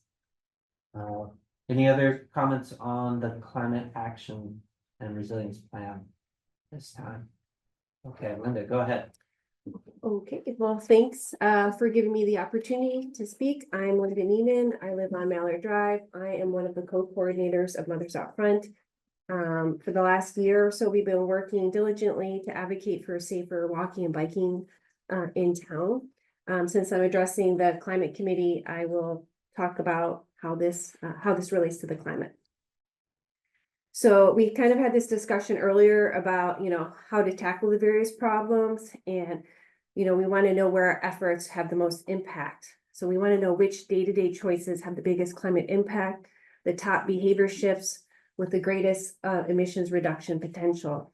And so Eric Sims actually sent me this information, which is an aggregation of work by others, and has really great visualization. So we know that switching to plant-based diets is good for the climate. And just looking to orient everyone on this plot, the farther to the right you are, the greater the impact. So you want to be to the right. So for plant-based, plant-rich meals has an average global impact of about 6.8%. But you can nearly double it if you focus your efforts on home energy changes. So that's very promising because Concord has been doing a lot of that. But what I found most interesting was the largest impact was from sustainable transit. So on the far left is increases in telecommuting, and on the far right is a shift to drive car free. And somewhere in the middle is driving electric and using public transportation and active modes of transit, for example, walking and biking. So we get the biggest bang for our buck in this bucket. For Concord, what does our greenhouse gas inventory look like? Everyone here, I'm sure, has seen this plot. The biggest contributor is our built environment, and Concord has done a tremendous amount of work in this area with heat pumps and town meeting articles to require all new construction and major renovations to be fossil fuel. We have a net zero middle school building almost completed in terms of solar. CMLP has done a lot of the heavy lifting here by moving our energy portfolio to renewables. The next big bucket, 40%, is transportation, which is owing primarily to cars, basically folks getting around. So what is Concord's mobility and transportation vision? With multiple surveys, it's a top priority of residents. Many state cycling is a top safety concern. A majority, 70% express an interest in being able to walk more. So we really want to transition folks to low carbon and no carbon transportation, like biking and walking whenever they can. And because of this, it is one of the top priorities in the climate action and resilience plan. You all are working at it right now, but the stated goal in the mobility section is to have everyone have access to zero carbon transportation options to get around Concord. And the target is doubling the amount of public transit commuters, doubling the amount of walkers, tripling the amount, actually more than tripling the amount of bikers. And so how do we get people to opt out of their cars whenever they can? Okay, that's those 2X, 2X, 3X, were those in the 2020 plan? Yeah, I got it off the website for the dashboard. Okay. This is the target date is 23. Yeah. So how do we shift the behaviors? And again, I'm referring to this really nice compilation of work by World Resources Institute. The most impactful way that you can get people to change their behavior is through choice architecture. And what that means is if you can only get to your doctor's office, to the grocery store, to the school, the library safely through driving, then people will drive. But if you give them choices, then they can opt to do other things. And it's very powerful. People want choices. And the second most influential thing is to have folks make commitments. So have them pledge to opt out, maybe once a week, walk to the store or walk to the park rather than drive. As parents, we would love to be able to let our kids bike and walk to their soccer games, to their friend's house, parties, without having to be chaperoned like half a mile by their parent. And we know this is imminently doable because more than 50% of car trips are less than 3 miles. It's like the perfect distance for an errand. It's perfect distance for walking and biking. Laura Davis created this amazing graphic showing the pounds of carbon dioxide per mile for the different modes of transit. With the bottom one is a Subaru Outback with decent gas mileage. And in blue, those bars are 2 different types of electric vehicles. And the smallest is from e-bikes. And obviously, if you use a normal regular bike or you walk, the carbon dioxide per mile is 0, except for what you're exhaling. And those are gonna depend a little on the electricity mix. Right, this is assuming the worst case scenario of having fossil fuel energy. So these all will go down with renewable energy. So there's numerous benefits to active modes of transit, health benefits for kids and adults alike. It's an equity issue for folks that are car-free either by choice or because of financial concerns or health concerns. They may have low vision. It's great for Concord local businesses. It strengthens community because when you're out and about, you have to look people in the eye. You can just say hi to your neighbor. And it helps the state meet its climate goals. So this is the whole, like, where are we at? The mobility and transportation progress. There's been numerous studies. There's been some safety improvements. The most notable was the bump outs in Concord Center for the 250th. There's been a lot of work around the safe routes to school. And currently, our consultant Stantec is working on a transportation and mobility plan with safety incorporated in that. And so we're waiting eagerly to see their report. Qualitatively, you can see that more people are out and about of all ages on all kinds of contraptions. The important thing is that when you improve safety for bicycles, you improve safety for everyone, including drivers. So there's more road sharing than ever before. It's expected to increase, and we want it to increase in order to meet our climate goals. In a quantitative measure, you can look at our bike share rentals. So those are increasing over time. We actually just recently expanded our bike rental to our neighboring towns. So again, it's increasing. In this case, it tends to be tourists and people from out of town. And unfortunately, those folks tend to be a little less familiar with the danger spots in our town. So it should be a cause for concern. So who is out and about biking? We have a diverse range of bikers. The majority are in this far left bucket. They're interested, but they're concerned for their safety. These are low stress folks. They do not like sharing the road with cars. They prefer a separated bike path. These also include children.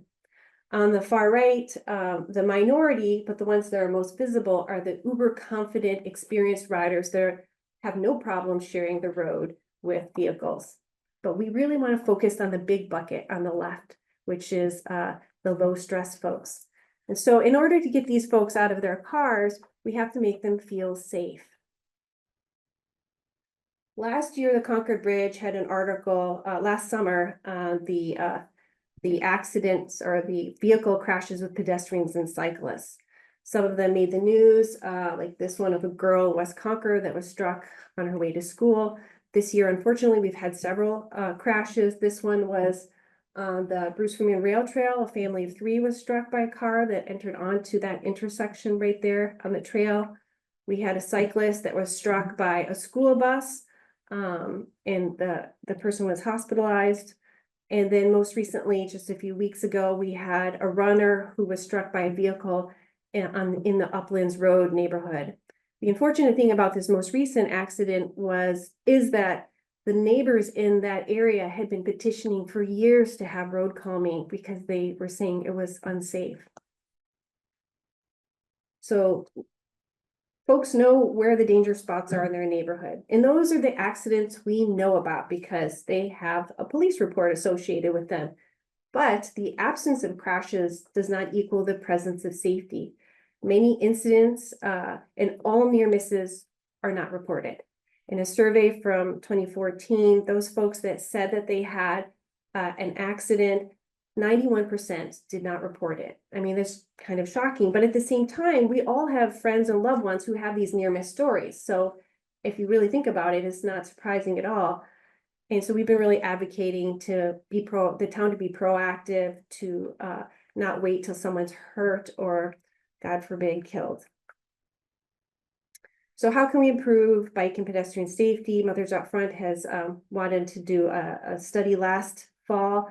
We were motivated by all the folks out and about. And it's a stated safety concern from the community. And so in order to do that, first thing we want to do is gather data on the crashes, near misses, and identify areas for improvement. So our approach was twofold. We did a bike safety audit using guidelines by the American Association of Retired Persons. We also did 2 speed surveys of 2 selected intersections using a guideline by Strong Towns, which is a nonprofit group that promotes essentially smart growth of towns and cities and promoting safety and affordable housing and fiscal responsibility. So our goals on the bike audit was to identify key areas for improvement, and we focused on this heavily utilized pathway from Concord Center to Bedford Depot. That's where we have a lot of bikers. This is a pathway for children and parents to go to the schools, the library, the playground, the gym, and all the Concord Center businesses. So we conducted this audit last fall. We had 16 attendees representing groups throughout town, as well as groups in Bedford, because we share this pathway and road with Bedford. So on the speed study side, we wanted to measure obviously the speed of vehicles at the crosswalks. We also want to identify who was using the crosswalks and observe the general situation at that location. While we were doing the 2 speed studies, which took between 2 and 3 hours, we witnessed 4 close calls. In one case, a young driver slammed on the brake, but we had 2 cases that were very similar. And I'll talk about the one where we have a father-son pair. The father approaches the crosswalk, stops, looked both ways, made sure it was safe, and then he entered the crosswalk and then he went all the way across.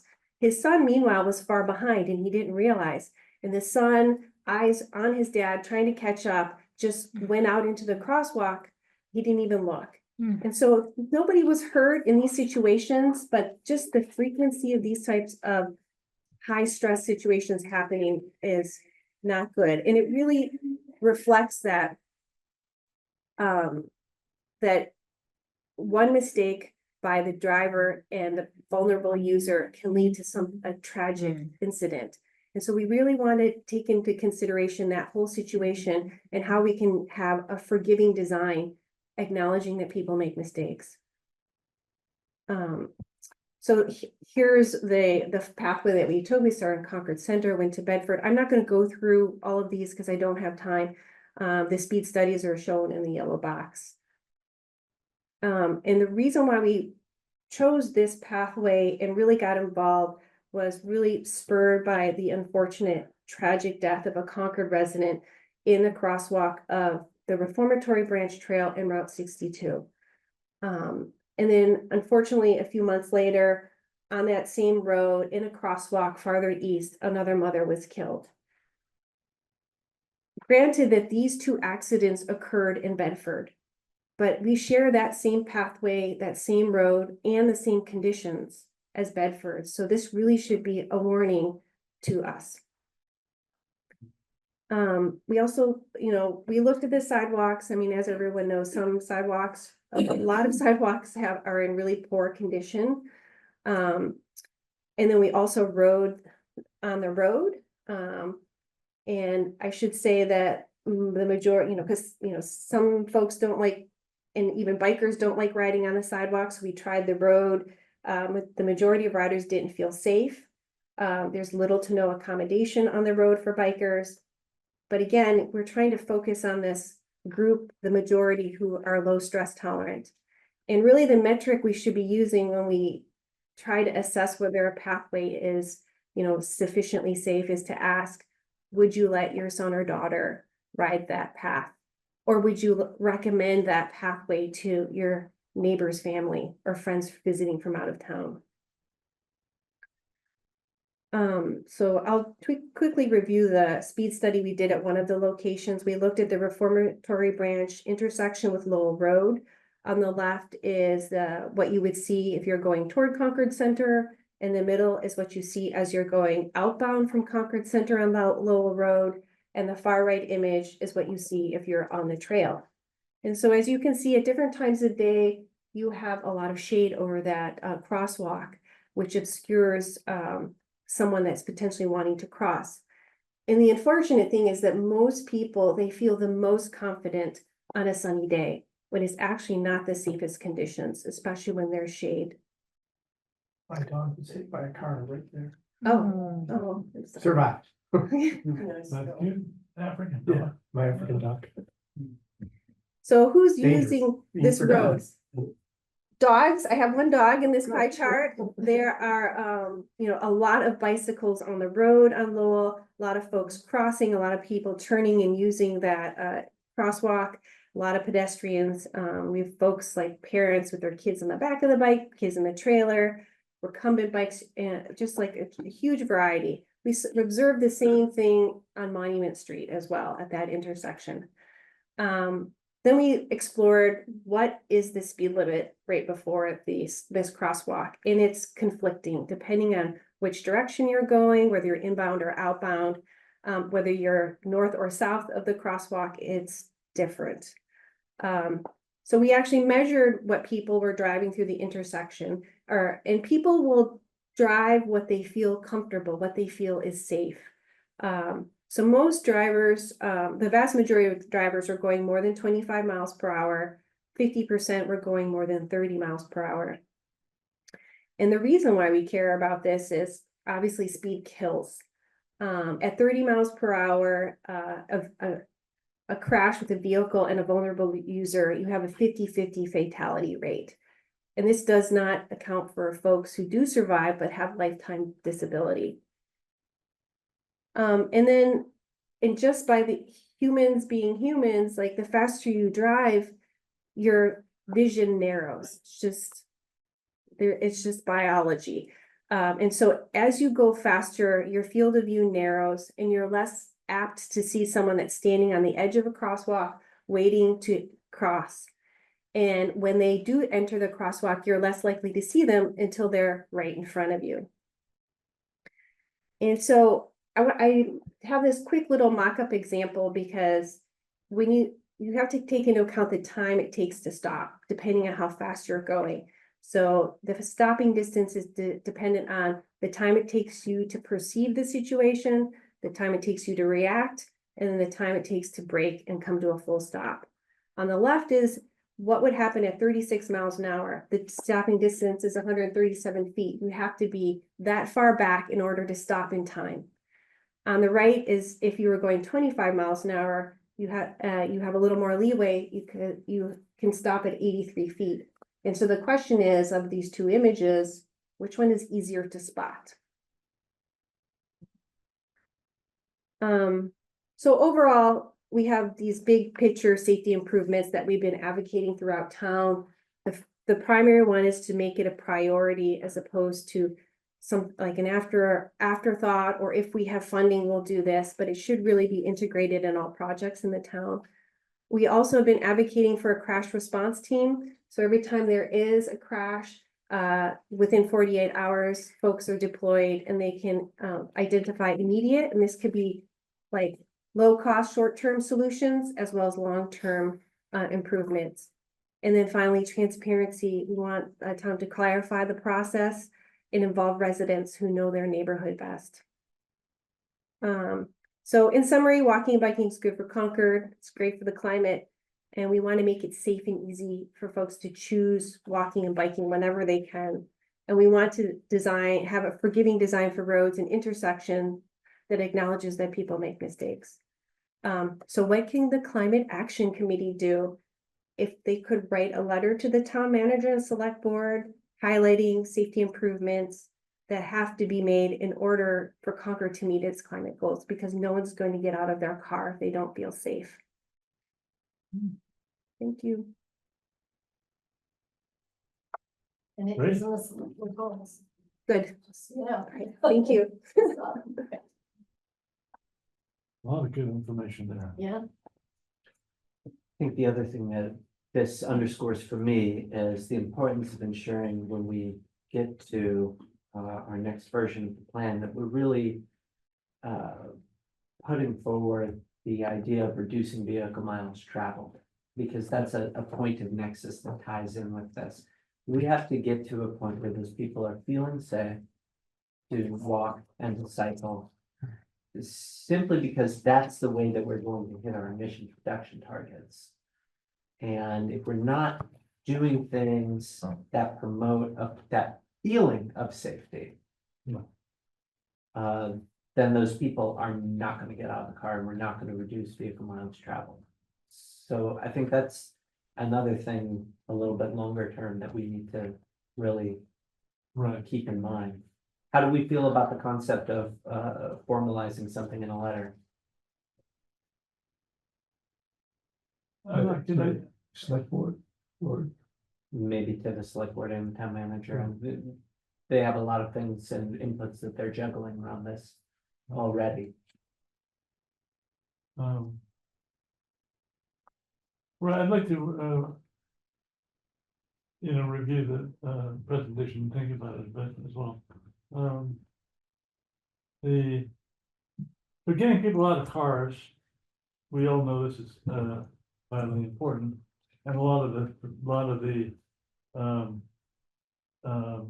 things we can do are, I guess the things we can do most easily are in Concord, as opposed to getting people out of their cars who are commuting to Cambridge or something like that. But the emissions reduction from people commuting a longer distance is also pretty important. I don't have a sense of which is bigger. But yeah, I guess. Is there a shuttle between like the national park sites that exist in town?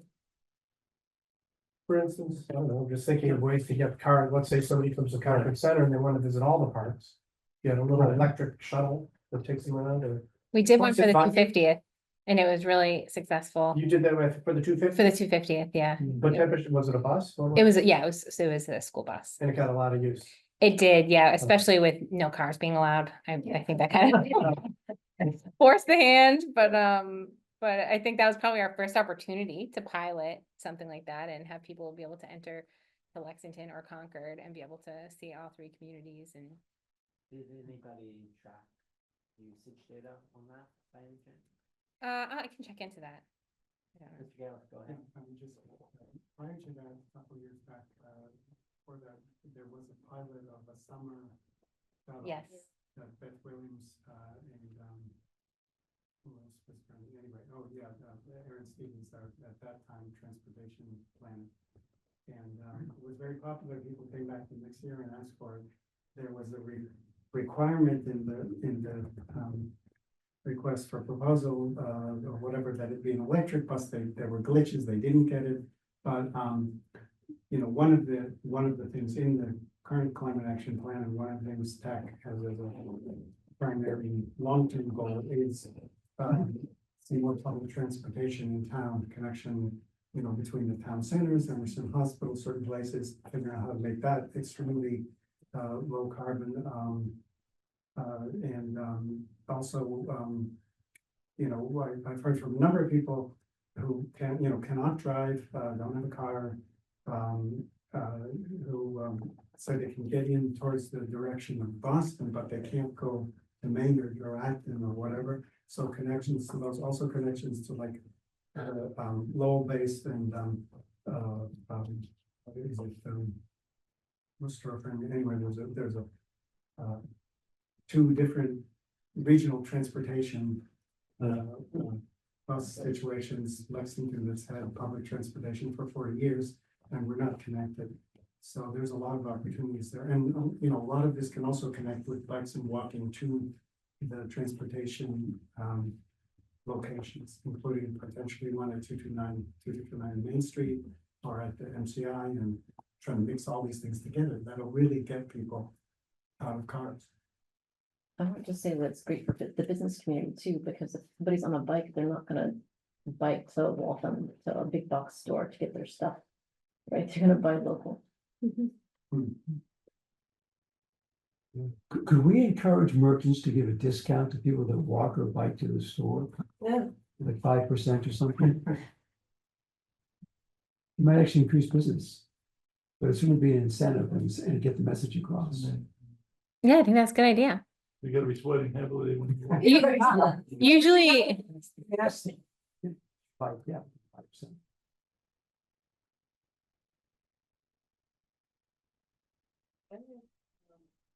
comment, just getting to a little more. I was also going to mention this about the climate action plan, but, bicycles and pedestrians are both in the group of vulnerable users, these are the cars. However, pedestrians are vulnerable vis-a-vis bicycles also, and that doesn't come into our discussions adequately. I am more comfortable when the discussions don't always combine bicycle and pedestrian as if it's all in one basket. Linda mentioned that electric bicycles use the RBT. RBT being a dirt road, it's not supposed to have electric bicycles. And in terms of, I am very interested in getting more into regular bicycling, but when I asked somebody, Laura Davis, like a year ago, for some advice, she was really insisting I should get an electric bike. Anyway, but when there is, for example, very puzzling and troublesome bill legislation considered at the State House right now. I think Mass Bike is promoting it about declassifying electric bikes, including a type class 3 electric bikes all in one, and allowing them all on sidewalks and on dirt trails. I don't think that's going to help anyone who wants to walk get out of their car. So there needs to be a distinction between, keeping pedestrians safe also when they want to walk. And as far as the Bedford accidents go, I think that, they were pedestrian, the one at the intersection of 62 and RBT was a pedestrian accident. And in Bedford's case, I confirmed this with their chair of their transportation committee at the meeting.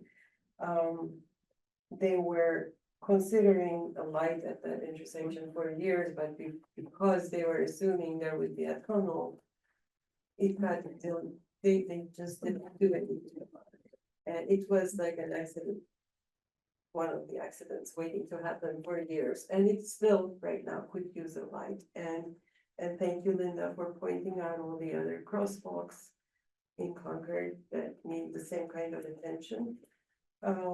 So I just wanted to make, thank you.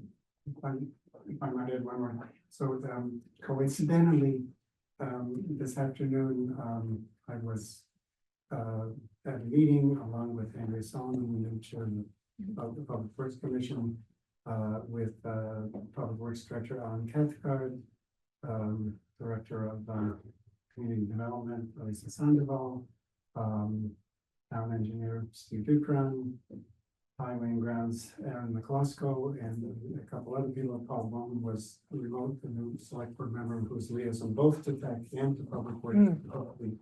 Help us kind of combine more, all about how we address more quickly and effectively these concerns, how we might take advantage of the funding that we're going to get hopefully if the August 19th vote. Tech just we sent a letter into the bridge to remind people hopefully to come out on the 19th and vote. So with some money, we should be able to do better. But there's other aspects of it that maybe tech will try to help with, which is communicating to the public that there is a process, and a lot of things are done quickly, but certain things require much more community consensus and input. And as a different type of engineer, I know that some of these things are complicated because you make a change to a place and you might introduce some unforeseen consequences. So we all need patience, and I hope that what the public does and all committees do is say, how can we help improve these things, rather than kind of give a hard time to staff, assuming staff doesn't want to do it, because they do. I know a lot about what staff has done and over the years for safety. They really want to make it happen. So we need to all pull together. Do you or TAC, you personally or TAC as a group, have a viewpoint on this concept of having a crash response team when there is a collision with a pedestrian? Well, it hasn't been discussed in TAC, so there's no, no specific request. Another person present at the meeting was Ron Holson, the safety officer of the police department, and if there's a crash, the police is involved. They do, they start an investigation. Sometimes it's leads to determination that it's basically operator error, or it's a problem with the driver, not with the infrastructure. But some of this takes days to figure out. So personally, I'm not opposed to the idea, but I think supporting the injured and then potentially getting a wider conversation in the public about, is there, local knowledge, is there a long-term known safety problem there? And we try to raise that up. There's on the town website, if you look up complete streets, there's a 52-line spreadsheet that was created of priority projects, and linked from the same webpage that links to that. There's a list of essentially every year under this state-funded complete streets project, something has been done. There's one underway now to put a sidewalk along Walden Street up towards the high school from the center of town. That the town has taken some money, but $500,000 is given by the state, if I got my numbers right. And so a lot of things happen that are not being publicized, but obviously, these are super important issues, and it's important to get it out. It's important to try and track it and also get these different priorities, factored in to the decisions. I want to note for everybody that it's 9:01 right now, and we're still not finished with the agenda after this item. Ms. Gaylis, you were. I was only just going to add that my advocacy for having safer bike lanes on all our paved roads. Ms. Quackenbush. Oh, I can do that. Hi, I just wanted to note if the goal for the Climate Action Committee is to reduce car miles, which I think is a great kind of across the board goal, one should think hard about prioritizing mass transit, because bicycles and pedestrians are more seasonally based, and when the weather is bad, or as one of the people on the committee stated, if you're going to be buying something, like if you're going to go to Crosby's Market or you can return returnables, you're not going to be able to do that on a bike or on a backpack. So mass transit, understanding where the key traffic, where the key kind of routes that people take to go to the doctors, to go on errands, to go to something in the center of town. It's that sense of a mass transit and hop on and hop off trolleys, which have only been, we've kind of done them for the tourists, but one of the things that I'm on TAC, one of the things that TAC is talking about is how can we expand that Concord, West Concord, and have it be more inclusive of all the activities that residents want to do to get them out of their cars.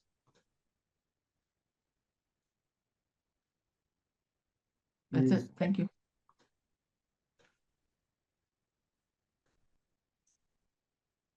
Ms. Dritt, you have something to add? Yes, Pamela Dritt, 13 Concord Green. I think the graphic showing the carbon reduction for various forms of transportation incorrectly put electric cars because we get all our energy from supposedly green sources, and that's going to increase dramatically. And I think that we will never get everyone out of the cars and onto bicycles and foot. And we need to get all of the cars electric. Also, we need to produce more generation of electric. And right now, the fact that CMLP is using REX as a method of supposedly turning all of our electricity green, that's not going to work anymore, especially since the supports for solar and wind installations have gone away. We need to start generating our own electricity, and we won't do that so long as it's cheaper to heat our houses with gas. We have to use economic incentives to make people want to switch to heat pumps and new construction without gas. And the only way to do that is to make special electricity rates that are cheaper to heat with heat pumps electricity than it is with gas. We have to shift the burden of paying for the pollution onto the people who are using gas. And it doesn't feel fair, but we've got to do it.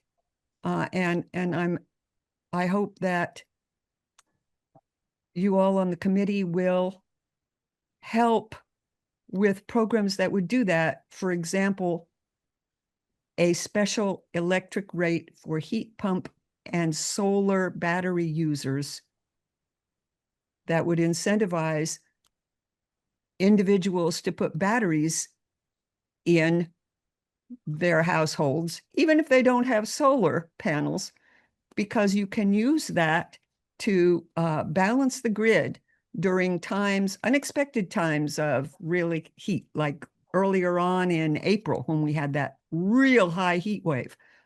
If we had a whole bunch of batteries, we would have our own virtual peaker plant right here in Concord. It would save everyone tremendous amounts of money, and it wouldn't take much incentives, economic incentives, to get people to do that. Well, these are good ideas for that would be best directed toward the Concord Light Board that actually has something to do with electricity rates, and they do work on this. Which we don't. But us also, And it's in terms of what we say, the value of electric vehicles. Well, to clarify on that, my understanding of the data, I thought I heard was that data set was not specific to Concord and was taken before CMLP got to net zero through the purchase of REX. So if we're looking for a Concord specific data set, it wasn't that. That was more general. Right. That was Yes, my but I think it was incorrect generally. Because it's assuming that the source of electricity is dirty. I think that you've got to take that up with Mothers Out Front. That's beyond the scope of this meeting. We're going to move on, but thank you for that perspective. I want to get to the end of our agenda. It's 9:07 p.m. I'd like to be out of here in 5 minutes or less. Other updates, do we have anything to say, Brad, on A, residential engagement? Or B, network geothermal? Well, yes, baseline so replacement? we had a meeting about the network geothermal that was initiated by Lee Kettleson from Acton, you know her? I know her. From Mothers Out Front back on June 25th, and it was a useful meeting where we talked about the utility has I'm going to say this wrong, so someone should correct me, but there's a gas system enhancement plan that it involves the utilities and the DPU. And there are, so to find the perfect street where they're going to be tearing up the gas system at the right time for us to do some sort of a network geothermal or do some other electrification measures would be advantageous, and in fact, they're looking at one of them in the next couple of years would be Thoreau Street, which becomes kind of a nice option that can combine commercial and residential. But there's a lot of work needed to be done, and they've provided some good resources, both sort of in promotion and education, but also in trying to evaluate, what opportunities there are. And that's one of the reasons I got the database of houses and buildings, is to be able to do some calculations for that. So what's next on that?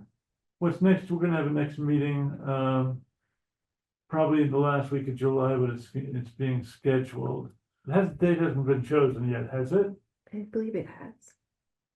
Yeah, August 6th. August 6th.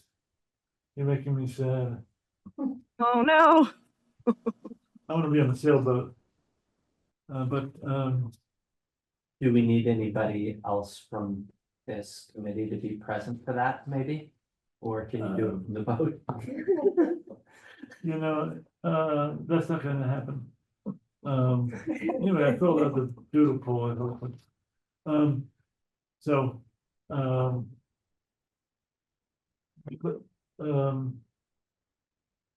Could the three of you work out to make sure that somebody from this committee, whether it's Shelley, me, or somebody else is there? Okay, sure. Excellent. Okay. Anything else on this? Not that I can be, there's some real detailed stuff to get into that I can show you, but maybe that'll be next month. And the other thing I wanted to mention is, so that Ag Day, which comes up in the beginning of September, is a really good day for talking to residents who really care about these issues. And so we should have a table. And it's easy to do and it's fun to do, and I definitely want to be there. Maybe we can share one with Mothers Out Front or be next to it. We'll be there. That's always even more fun. Because they're always there. So shall I get us signed up for a table for that? Yeah, sure, if you want to do that, that's great. And is there anybody who wants to raise their hand to opt out of volunteering to be at that table on September 6th from 10 to 2 sometime? Opt out. Yeah. All right, so Fun. everybody else is committed to table. What is the table? The table. What are we taking? At Ag Day on September 6th. At a time between 10 and 2 to be determined. September 6th. I am unavailable. I'm Okay. opting out. Yeah. I'm in Maine.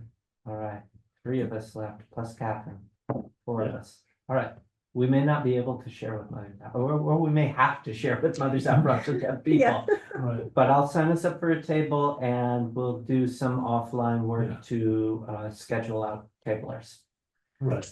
I got the table. One more thing, I hope this won't be a long point of conversation. Is the select board going to do comments on Hanscom's scope of change or not? Making formal comments. Do you think that we should? Well, so are you all familiar with the details of what's changed, with that north? Only if we've all looked at the PowerPoint that you shared. Have we? Did I share the PowerPoint? I have. I haven't seen No, that. I shared it to everybody. So the North Airfield project is putting forth a notice of project change, and they're trying to move forward with a small portion of the hangar project. They want to renovate the naval hangar itself. Merlin, who's an AI company, is looking to occupy 70–80% of that space. So there's only going to be one hangar there. That space in the original plan had 2 hangars, so it's down to 1 hangar. They're going to reduce a fair amount of impervious surface there, but there's going to be, it's Merlin plus 1 or 2 other companies that are participating in medical device or pharmaceutical delivery. So all told, they're estimating 5.6 flights per day out of there. Merlin's AI capability, and by the way, all the companies will be non-passenger based usage of flights that are there. Meaning what? Meaning it's not like NetJets that's coming in, it's not a passenger flight.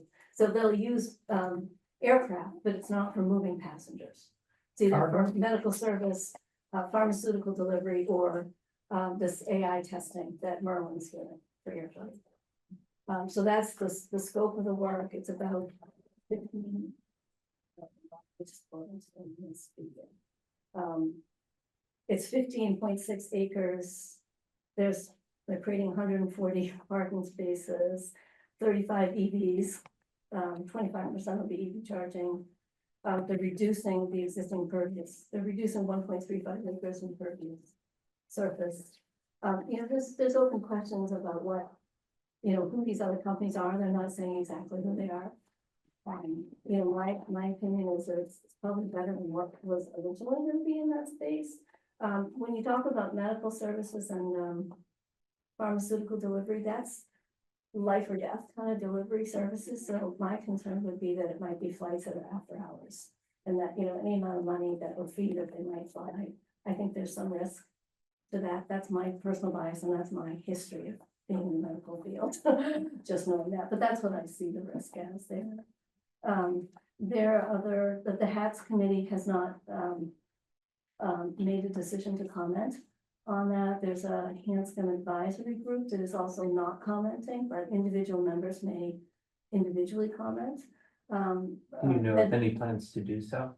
They're not going to. I think Terry Ackerman was thinking about it, but other members were not committed to doing that. Bedford is writing a letter mainly because in a positive, in that it's going to be tax revenue for them in Bedford. And what about the Lexington Climate Action Group? You know what, I didn't hear back on what their letter was. So there was some indication that Lexington's Climate Action Committee was going to write a letter. But I haven't got it. I asked for it. I'll call Mark again and see if he's got it. So the due dates for any comments would be July 25th for that. So after those comments are proposed, there'll be some decision, a record of decision will be made. And it'll be available for comment on August 8th, and then people can comment further by August 22nd, and then NEPA will make a final decision on August 29th. That's the time for this. So and recall that on the larger project, there's a DEIR report that needs to be generated. There's a supplemental report that's required to address gaps in the original filing with NEPA.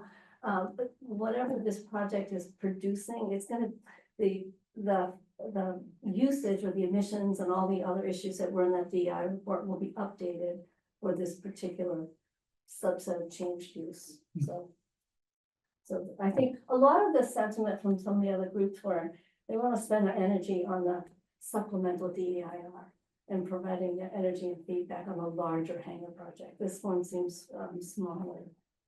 So just giving you. Sorry. Brad, did you have something to Sorry, say? you might know more about it. Yeah, I'm just not on top of it. I don't think we can. Okay, we'll go to Ms. Drip first Yeah, then. well, Go ahead, Ms. Drip. Do you know if, when it says they're not going to be commercial passenger planes, that does not mean they're not going to be private jets, private jet rentals?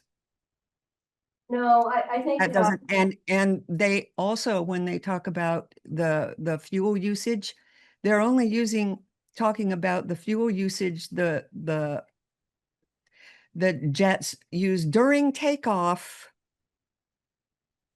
and during landing, not during the trips that they make. Because I asked.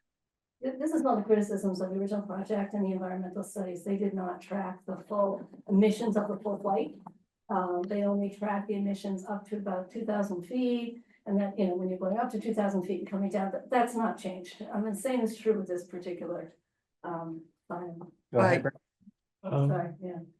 So that there's going to be as many private jets. Ms. Drip, This is excuse me. not, this is not going to be private jet. There'll be no, this proposal has no it's not a commercial passenger function. It's not allowed under this. So Brad has been recognized. Yeah. Thank you. What does that mean? Brad has been recognized. Thank you. I would suspect that, given federal regulations which supersede anything locally, that if you build the intersection, if you build the infrastructure they can use any chips they want.